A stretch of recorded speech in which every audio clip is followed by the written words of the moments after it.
Hey, dudes and dudettes, it's me, your Uncle Herbie, and this is another episode of Wisdom After the Fall. Today, we're going to talk about a good, healthy hate. Now, I want to explain to you what I mean by healthy hatred. You know, it's conventional wisdom that you have to forgive everybody about everything. Whenever you, I don't know if you've ever, well, I'm sure you have because everyone gives you this advice. Maybe you've even given this advice. Somebody does something bad to somebody else, the other person is just obsessed with it. They're enraged, and they're just so full of what I would call an unhealthy hate, so full of rage. The thoughts are going around and around in their head. They have thoughts of revenge. They feel completely wrong. They feel violated in so many ways. And then it just becomes an obsession. It moves into obsession. And as I say so often, I've said in past episodes so often, we've known each other a month. If you've been here from the beginning, all handful of us. Anyway, but maybe you're watching this later and now millions of people have seen it and they think I'm brilliant. Who the hell knows? The future is unknowable, grasshopper. Anyway, you don't want an unhealthy hate because it goes nowhere but to eat you up. And so what do you do with it? Well, the conventional wisdom is you have to forgive them. That's the Christian wisdom. Some people call it Judeo-Christian. That's not really true. Jews are an eye for an eye sort of group, but that's not going to get you anywhere either. Carrying out revenge in a society of laws, it may not be the smartest thing you ever did in your life. Don't do the crime if you can't do the time. And I don't mean literally go to prison, but when you carry out revenge, there will always be unintended consequences that you didn't consider that will be worse than the thing that you were trying, or the person you were trying to punish in the first place. And I want to share with you, as a little background, briefly, I covered this a bit in the second, well, I covered it quite a bit in the second episode in the series, but just as a recap, because why not? I myself have learned this technique. This is a self-taught technique of healthy hatred that I learned myself because I could not forgive one of the two people who I truly, truly hated. Okay, so I'm going to tell you the story why briefly, without any graphic details. You don't have to cover the children's ears, but I would still take them out of the room. Okay, this is a brief but adult discussion that I wouldn't want a child to hear because I'll just wait a moment in case there's a child in the room. Dun, dun, dun, dun, dun, dun, dun, dun. Okay, let's assume the child's out of the room, and I'll just tell you that I was a victim of both pedophilia, child beating, and denigration. My stepfather was a monster. My mother married my stepfather when I was 5 years old. And from that day until I moved out when I was 16 years old, but I had actually moved out before then because I went to live with my aunt and uncle in Florida, but at 14. So basically from 5 to 14, I was constantly molested or beaten and daily denigrated. It was the trifecta of abuse. And through all of this, because I was not related to this man and I felt no culpability in being connected to him, I didn't feel those feelings of somehow guilt that, I just knew this was this monster that came into my life, and I begged my mother. And then when she wouldn't do anything about it, I went public with it. I called relatives and business associates of my stepfather. And actually, my family was essentially, I realize this now, I was the reason that a year later they were gone from Pittsburgh and living in Nogales, Arizona, exiled, because my stepfather's boss was one of the people that I told what had gone on. And when I say told, I mean graphically told. I was a 11-year-old boy, a 12-year-old boy, whatever, right in there in that little, I was in the sixth grade. I can't remember if I was 11 or 12 at the time, but I was in the sixth grade. My birthday's in May, it's probably 12. But the consequences were terrible on the family. But through all of this, my mother, remained loyal to him, told the family I was lying, told me that he was going to take Valium to control his problems. And there were lots of reasons why that I wrote in a book that's called The Potato Princess that I have not published yet.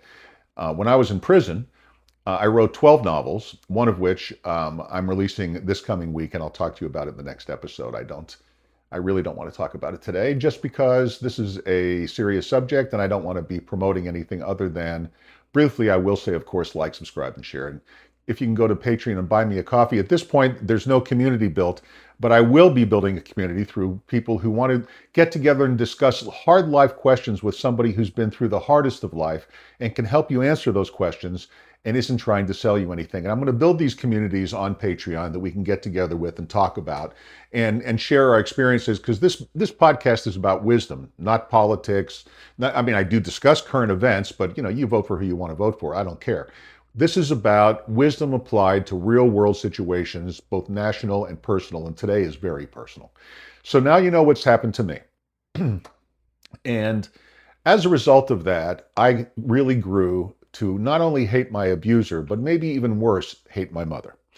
And it's definitely it dented me to the point where I ruined two marriages. Well, the first marriage, my first wife ruined, but really in selecting her, it reflected the dents. You know, we're all party to it. You know, I mean, when I say in a divorce, except for my second divorce, which was all my fault, in most divorce cases, there's a lot going into it. In my first divorce, that was the case. But the point I make through all that digression is that I was severely dented by this hatred of my mother to the point where I don't hate women, but I'm just ruined in relationship because I expect betrayal every 30 seconds.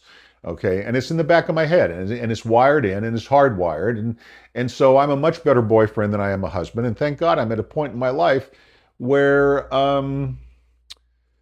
because for me, with commitment comes betrayal. So, you know, by keeping a boyfriend, girlfriend, not getting married, and since I'm too old to have children, and, you know, even if I guess technically could, I wouldn't. I mean, you know, I'm not into that May, December thing. I like to date women appropriate for my age. But anyway, it definitely restricted my ability to enjoy the company of women the way I could have and had the kind of marriage I could have because of those kind of things. But that's not what I'm here to share with you. I just wanted to share all that with you only for the background of understanding where my hatred came from and why I hated these two people. Now, you know, like, for example, when I found out that my stepfather, this is years later, this is just as an aside, I found out that he had throat cancer from a family member, and my only comment was, I hope it hurts, you know, and he's dead now, so that's good. And I don't know what he died of or how he died, and I don't give a shit. I'm just glad the world is rid of one more pedophile, child-beating, malignant maggot, and I hate him. Okay, but I'm going to and I have a healthy hatred for him, and I'm going to describe that in a minute. Now, for my mother, I forgave her. When my mother got kidney cancer, when she was 45 years old, and she died when she was 50. And for those 5 years, and she had me young. So I was in my 20s when she died, and it was a horrible, slow, painful death. And I felt that in some ways it was karma. And I felt that it was not my place to add on to that karma. So when on her deathbed at Tucson Medical Center, in the hospice wing, I think it's along Craycroft Road. But anyway, I was in there. She died a few days later. These were her last moments of consciousness. Her blood was septic. Her kidneys had shut down. She was about to slide in unconsciousness, and she looked at me. We were alone in the room. It was just a moment where she and I were alone. And she told me she was so sorry, and she asked my forgiveness, and I granted it.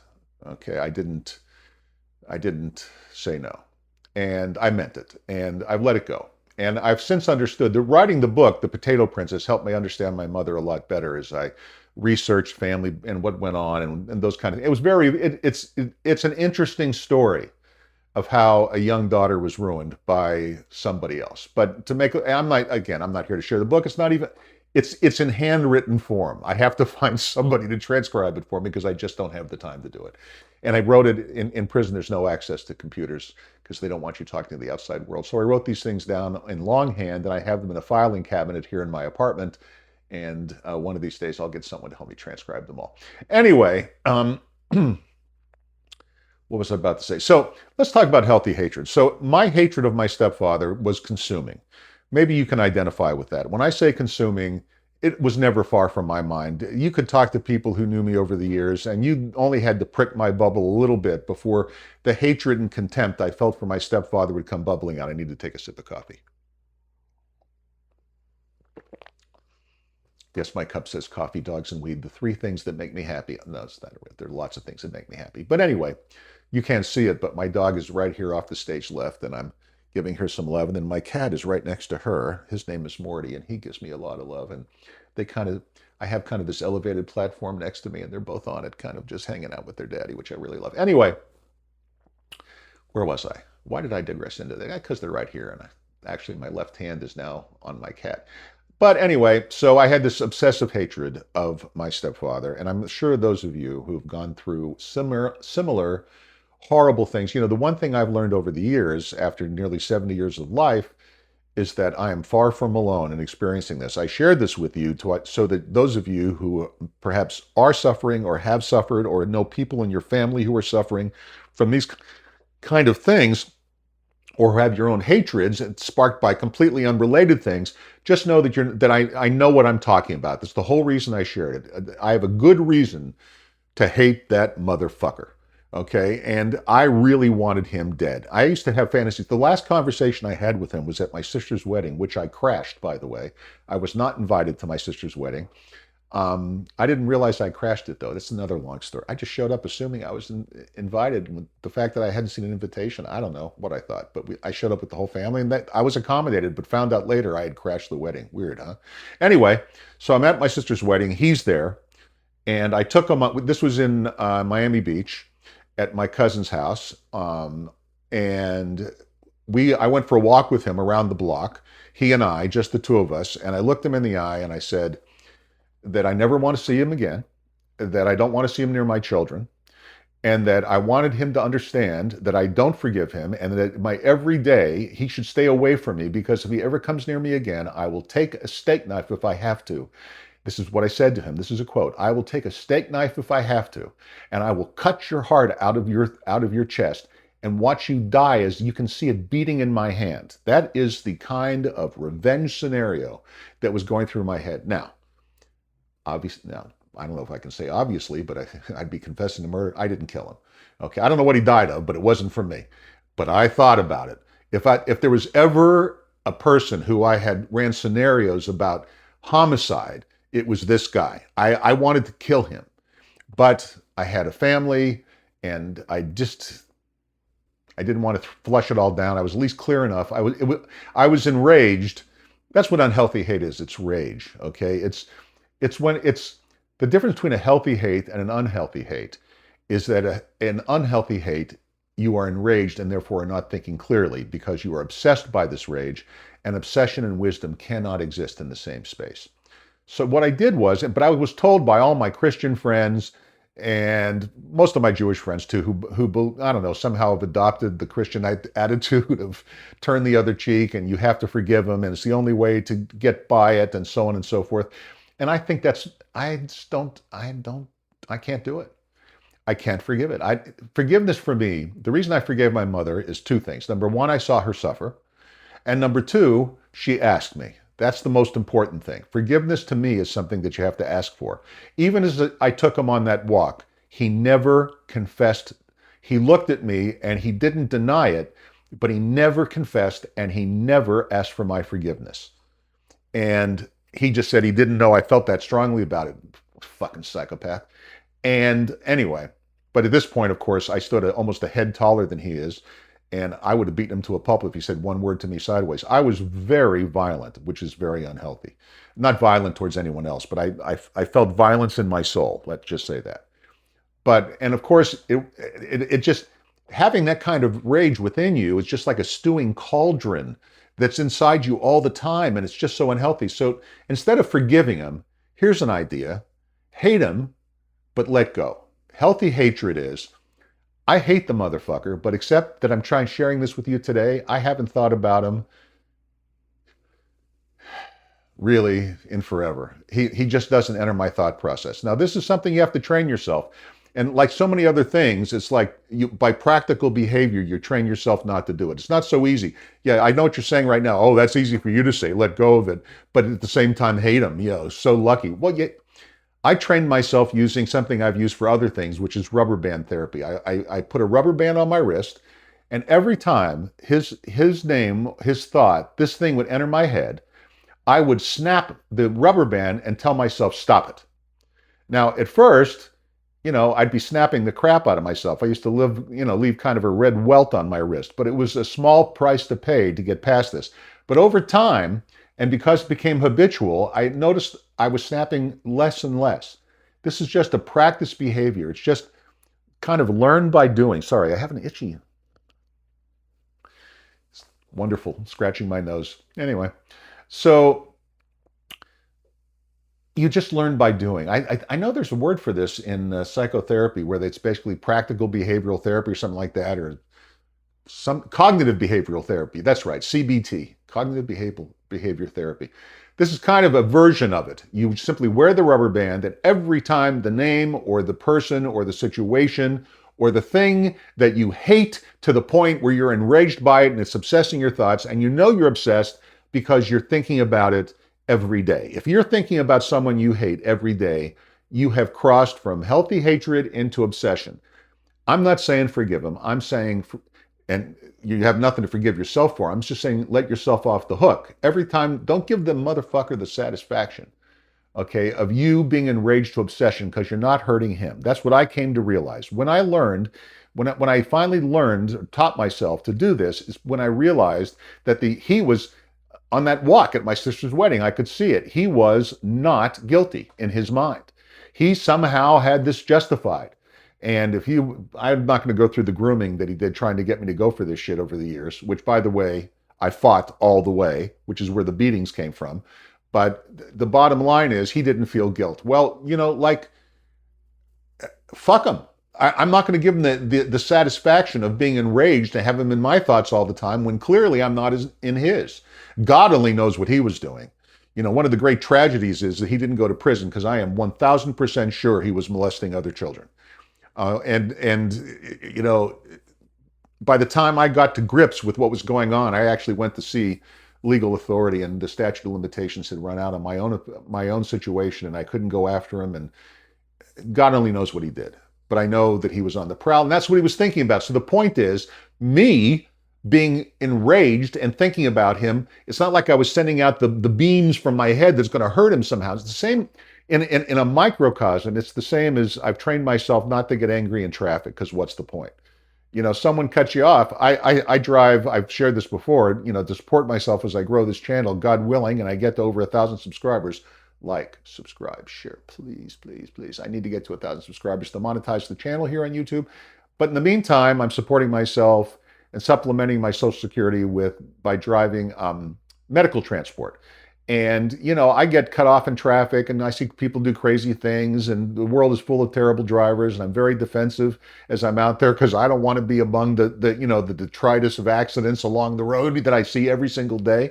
And anyway, the bottom line is, I used to get pissed, and you motherfucker, and that. Now I just go, because if you get angry, you're the one that's working yourself up. The moron in the car that just cut you off doesn't care. And in this day and age, they could be carrying a weapon. And the next thing you know, you're in a shootout in traffic in the worst case scenario. Just forget it.